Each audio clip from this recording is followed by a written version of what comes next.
કે છે કે તું સરપંચ હોય તો ભલે રહ્યો. નહીં ઈ એમ કે છે તું સરપંચ હોય તો ભલે રહ્યો. હવે હું જોઉં છું આ રોડ કામ કરે છે તો તમે અધિકારી તમારી સામે ગામના પ્રતિનિધિ તરીકે હું અહીંયા હાજર છું. ગામનું કામ સારું થાય એના માટેથી હું અહીંયા હાજર છું. અને એ ભાઈ મને એવી ધમકી મારે કે આ રોડ હવે કેવી રીતે થાય છે હું જોઈ લઉં છું. તો હવે મારે તમારી પાસેથી જવાબ જોઈએ સાહેબ આનું શું કરવાનું મને જવાબ આપો. તમે અધિકારી તરીકે અહીંયા હાજર છો અને કોન્ટ્રાક્ટર અહીંયા આવીને મને ધમકી મારતી તું સરપંચ હોય તો તારા ગામનો જ એવું બોલાતું નહીં. અરે એ બોલ્યા નથી બોલ્યા. અરે અહીંયા અડધા ગામના ભાઈ તમે ભાઈ તું સરપંચ હોય તો તારા ગામનો તુકારો કર્યો. તમે તુકારો કર્યો તું સરપંચ હોય તો તારા ગામનો. મેં તમને કીધું કે મશીન અમને કયો દી પણ તમને મેં એમ કીધું કે આ રીતના કામ નથી કરવું. તમારું મશીન બંધ કરવાનું કીધું ને બંધ કરવાનું કીધું. તમારાથી એમ ન કહેવાય તું સરપંચ હોય તો તારા ગામનો એમ. અમે જવાબદારી આપી છે રોડના કામ હારા કરવા મમરા ભરવા હાટુથી જવાબદારી નથી આપી. મારે આમાં બ્રશ કરી ફોરમ તો ચોખ્ખું થાય તો જ કામ કરવું. હા બસ તમે કોન્ટ્રાક્ટર તરીકે ને તમારે મને બોલાવવાનું નહીં. તમારે તમારા અધિકારીને વાત કરવી. તમે ટેન્ડર કરીને આવ્યા છો. તમે ટેન્ડર કરીને આવ્યા છો. એ અધિકારીને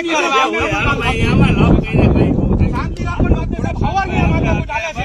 આ હવારની માથાકૂટ ચાલે. મેં હવારનો હું તમને એક ને એક વાત કરું છું કે સાફ કર્યા વગર કામ લાગે. તમે માથે ઉભા છો જો મમરા ભરે અધિકારી તરીકે તમે માથે ઉભા જો મમરા ભરાતા હોય તો તમે વિચાર કરો હાજર નો હોય તો શું થાય. અહીંયા હાજર નો દેખાય છે. તમારા ગામ ક્યાં સાફ કરેલી બતાવો મને. આ તમારી સામે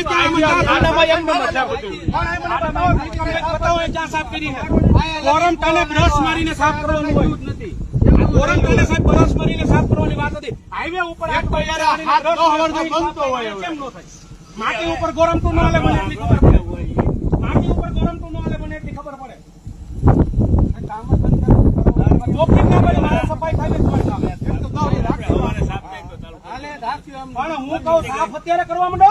800 તમારી પાસે છે કરવા માંડો સાફ. આપણે પેલા જ વાત થઈ હતી વાથી સાફ થાય પછી જેટલું સાફ થાય ને એટલું જ આગળ વધારવાનું. તો તમને હું એટલી બધી ઉતાવળ છે કે સાફ કરવા માંડો. અમે તમને કીધું કે તમે એક હાથ ગાડીઓ મગાવી લ્યો.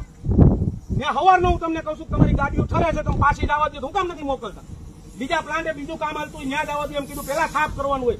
ડામર કરવા આવો એટલે એક દી અગાઉ સાફ કરવાનો પછી ડામર કરવાનો. આ તો તમે સીધું સાફ કર્યા વગર કમ્પ્રેશન ખાલી લઈને આવ્યા ધૂળ ઉડાડી મારી જેમ થોડું હોય. તમે ખાનામાં ધૂળ હોય બધી કાઢવાની.